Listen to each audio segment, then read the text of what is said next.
Dear students of class 4th, I am continuing my lecture on your chapter number 13, Safety Rules.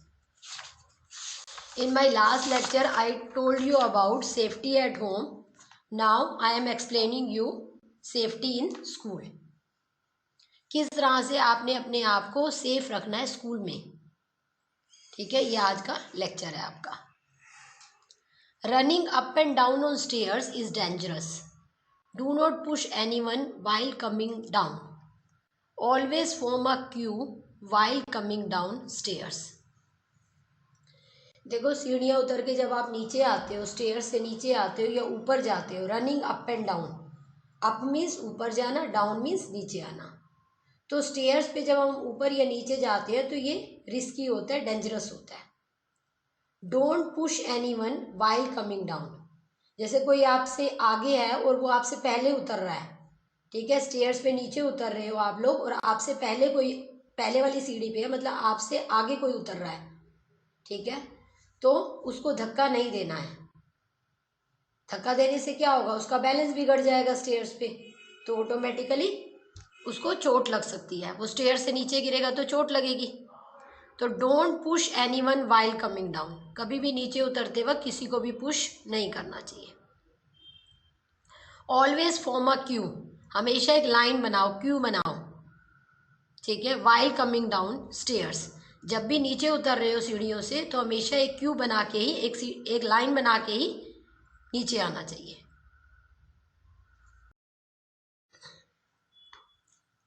Classrooms are not for running and playing.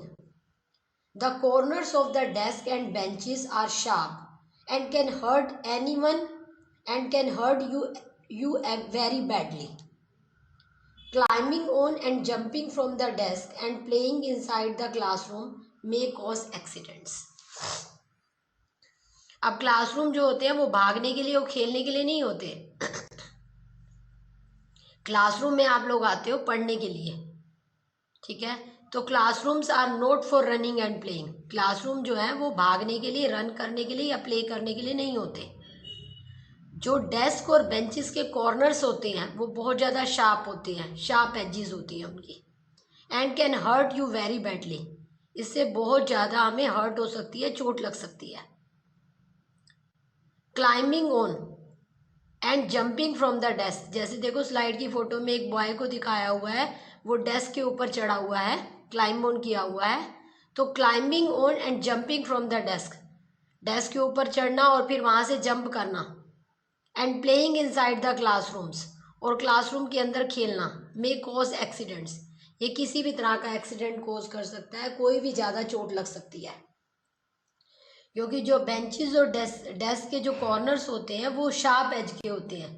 अगर हम छलांग लगाते हैं, ठीक है, या फिर किसी को धक्का देते हैं या आपस में खेलते हुए भागते हैं तो किसी को भी कभी भी चोट लग सकती है.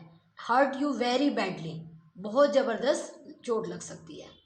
ठीक है, तो इसीलिए इन चीज़ों को हमें अवॉइड करना चाहिए. Classrooms are not for playing and running, they are for studying. Do not run around in the corridors, they are only for walking.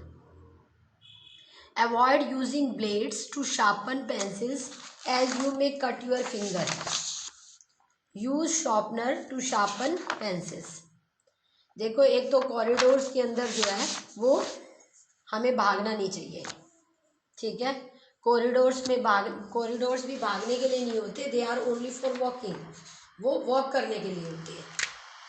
ठीक है, ताकि हम वॉक कर सकें आराम से, वहाँ से निकल के दूसरी जगह पर आराम से जा सकें, एक क्लासरूम से दूसरे क्लासरूम की तरफ.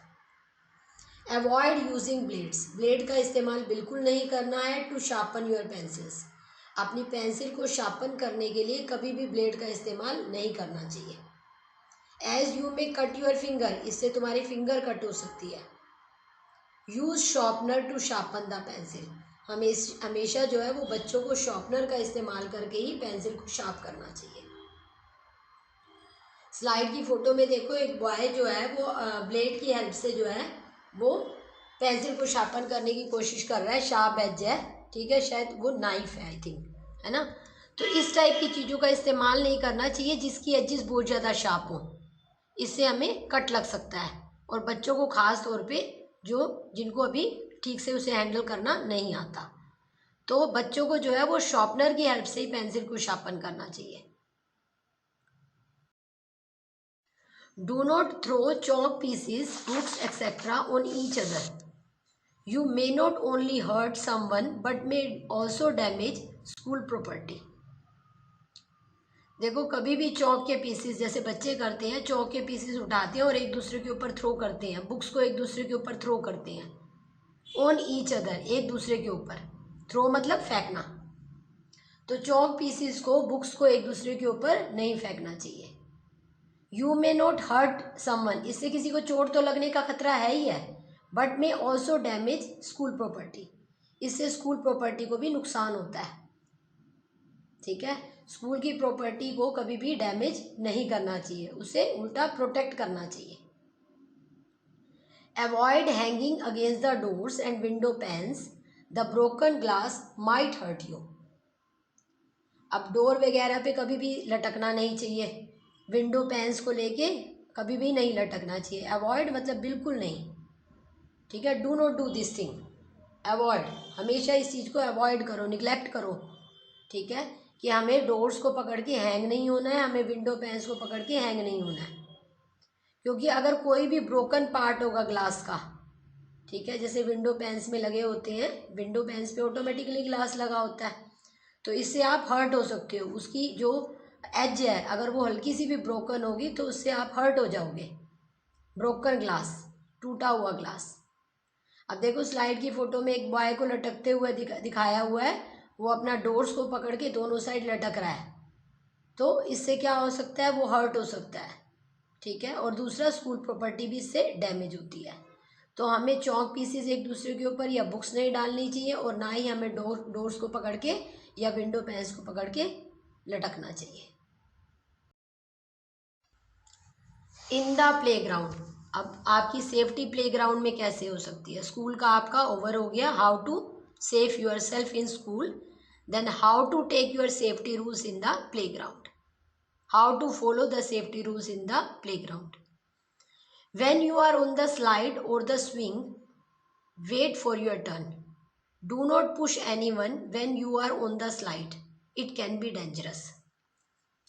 तो आप कभी भी जब स्विंगिंग करने के लिए, स्लाइडिंग करने के लिए जाते हो पार्क वगैरह में, प्लेग्राउंड वगैरह में, तो अपनी टर्न का वेट करना चाहिए कि जब मेरी टर्न आएगी तब मैं वो करूँगा। ऑन द स्लाइड, स्लाइड्स पे आप जाते हो, स्विंग करते हो, है ना, झूला झूलते हो, स्लाइडिंग नीचे की तरफ उतर के आते हो, है ना। डोंट पुश एनीवन, किसी को भी धक्का नहीं देना चाहिए। When you are on the slide, slide पे आते हुए, नीचे उतरते वक्त जब आप बच्चे जो हैं वो खिसकते हुए नीचे आते हैं, तो किसी एक दूसरे को धक्का नहीं देना चाहिए। इट कैन बी डेंजरस, तो वो एक साइड से दूसरी साइड गिर भी सकता है नीचे उतरते वक्त। अगर आप एकदम उसको धक्का दोगे तो हो सकता है उसका बैलेंस खराब हो जाए, और या फिर वो एकदम नीचे आए तो वो तब भी हर्ट होने का चांस है। तो किसी को भी इस तरह से धक्का नहीं देना चाहिए स्लाइड पे, खास तौर पे। Playing games is a fun if played properly, if you do not follow rules you may hurt others. अब गेम्स खेलना तो अच्छी चीज होती है, फन है, ये मजा आता है इसमें बच्चों को। इफ प्लेड प्रॉपरली, अगर सही तरीके से खेला जाए तो, और अगर आप रूल्स को फॉलो नहीं करोगे तो यू मे हर्ट अदर्स, तो इससे तुम दूसरों को चोट लगा बैठोगे। If you do not follow rules, तो रूल्स को फॉलो करना बहुत ज़रूरी है। अगर हम रूल्स को ही फॉलो नहीं करेंगे तो हम एक दूसरे को चोट लगा देंगे। तो गेम्स खेलने चाहिए but with safety rules. Do not play near a barbed wire, fence और थोर्नी हेजेस। तो कभी भी हमें बार्ब्ड वायर के पास, जैसे कि देखो स्लाइड की फोटो में दिखाया हुआ बार्ब्ड वायर, ठीक है, इस तरह से, जो कि एक एज को दिखाती है, एक एज को शो करती है, तो उसके पास हमें नहीं खेलना चाहिए, क्योंकि बार्ब्ड वायर के पास खेलने से क्या होगा, इस टाइप की फेंसिंग या थोर्नी हेजिस, या तो इस टाइप की बार्ब्ड वायर होगी या फिर थोर्नी हेजिस होते हैं, मतलब कांटेदार छोटे छोटे पेड़ लगे होते हैं, ठीक है, उससे फेंसिंग की होती है। तो अगर आप ऐसी जगह पे खेलोगे तो आपको चोट लगने के चांस हैं। अगर आप गिर गए, ठीक है, उसके ऊपर या उसके पास में, तो वो लगने का चांस रहेगा जिससे आपको चोट लग सकती है।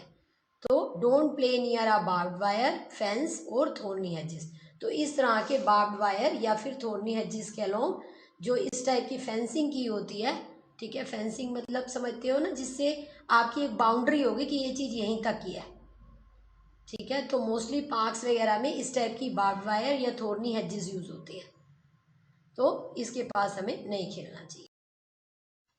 On the road, always walk on the footpath और the pavement. Always cross the road at the zebra crossing only when the vehicle stops at the red light. If there is no zebra crossing, then before crossing the road, look to the right, then to the left, then again to the right and cross only when the road is clear. देखो, एक तो हमें हमेशा footpath पे ही चलना चाहिए। Footpath बनाए ही इसलिए जाते हैं, पेमेंट बनाई ही इसलिए जाती है कि उसी पे ही हमें वॉक करना है, ठीक है, ताकि हम आराम से अपनी जगह पे भी पहुंच जाए और हमें कोई डिस्टरबेंस भी नहीं होगी और व्हीकल्स वगैरह भी वहाँ पर नहीं आते। तो हमें फुटपाथ पे ही वॉक करना चाहिए।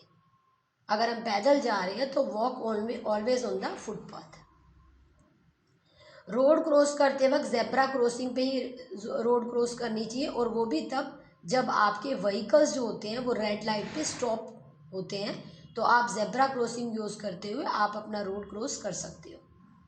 लेकिन अगर जेब्रा क्रॉसिंग नहीं है तो आपने क्या करना है, रोड क्रॉस करते वक्त पहले राइट की तरफ देखना है, फिर लेफ़्ट देखना है, और वापस राइट की तरफ देखते हुए जब रोड खाली दिखाई दे तभी आपने, रोड जब क्लियर नज़र आए तभी आपने रोड को क्रॉस करना है। तो पहले right, look at the right, then look to the left, then again to the right and then cross only when the road is clear. जब रोड बिल्कुल क्लियर नज़र आए कि व्हीकल मूव नहीं कर रहा है तो ही रोड केयरफुली क्रॉस करनी चाहिए।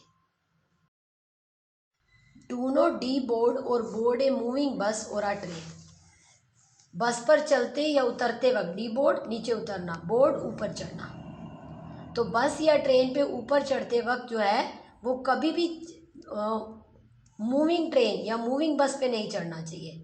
बस जब रुक जाए, पूरी तरह से स्टॉप हो जाए, ट्रेन जब पूरी तरह से स्टॉप हो जाए तभी हमने चढ़ना या उतरना होता है, ठीक है। जल्दबाजी नहीं करनी है कि अभी बस स्टॉप हो रही है और आप फटाफट बस से उतर गए, तो उससे क्या होगा, आप आगे की तरफ गिर जाओगे और आपको बहुत ज़्यादा चोट लग जाएगी, ठीक है। तो इसलिए बस पे चढ़ते या उतरते वक्त हमेशा जब तक बस पूरी तरह से ना रुके तब तक ये काम नहीं करना चाहिए। Do not keep your head और hands out of the window of a moving bus. चलती हुई बस में विंडो से बाहर अपना हाथ या बाजू या हेड कभी भी नहीं निकालना चाहिए। Do not keep your head, head मतलब आपका सिर, ठीक है। आप अपने फेस को, सिर को बाहर नहीं निकालोगे चलती बस से, ना ही अपने हैंड्स को निकालोगे। चलती बस में कभी भी विंडो से अपने हाथ या सिर को बाहर नहीं निकालना चाहिए, बहुत ज़्यादा रिस्की होता है। पीछे से आ रही कोई भी चीज़ आपको हर्ट कर सकती है, तेज़ी से आ रही कोई भी चीज़, तो इसीलिए ये काम नहीं करना है। Never play on the road, road पे नहीं खेलना चाहिए। देखो, अगर आप रोड पे खेलोगे तो अचानक आपका फेस हो सकता है कुछ अदर साइड हो और पीछे से कोई व्हीकल आ जाए जो बहुत तेज़ी से आए और आप अपना ध्यान ना रख सको, तो आप हर्ट हो सकते हो। तो इसीलिए रोड पे कभी भी हमें नहीं खेलना चाहिए। Never play on the road, it is very risky, ठीक है। जैसे स्लाइड की फ़ोटो में दिखाया हुआ है, बच्चे रोड के ऊपर बॉल से खेल रहे हैं, तो किसी भी साइड से कोई भी व्हीकल आ सकता है तो वो हर्ट हो सकते हैं, क्योंकि वो तो खेल को एंजॉय कर रहे हैं, उन्हें पता ही नहीं चलेगा। तो इस वजह से कभी भी रोड पे नहीं खेलना चाहिए। Now my lecture is over.